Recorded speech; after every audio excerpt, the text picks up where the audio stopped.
Hello, my name is Tia Goffin. This is my video essay for week 11. I do have my answers written here, which I'll be reading from. And the first question is to explain the difference between an EPSP and an IPSP.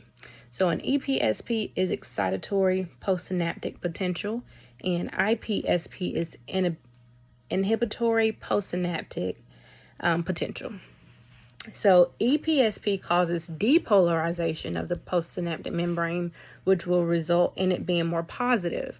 And this will lead to a graded potential, which is called EPSP.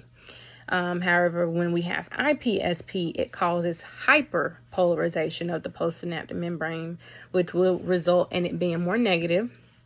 And of course, this will lead to a less likely action potential. The difference will be that EPSPs are graded potential that can create action potential in axon.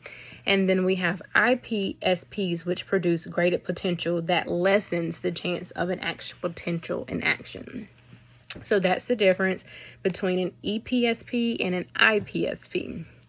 Number 2, what specifically determines whether an EPSP or an IPSP will be generated at the postsynaptic membrane, and what determines that will be the type of channel that is being binded to the receptor, and therefore that will determine which will be generated, whether it's positive or negative.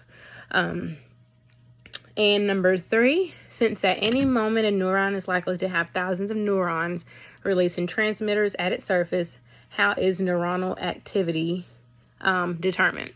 So that is determined by the frequency of the signals that comes from the peripheral nervous system.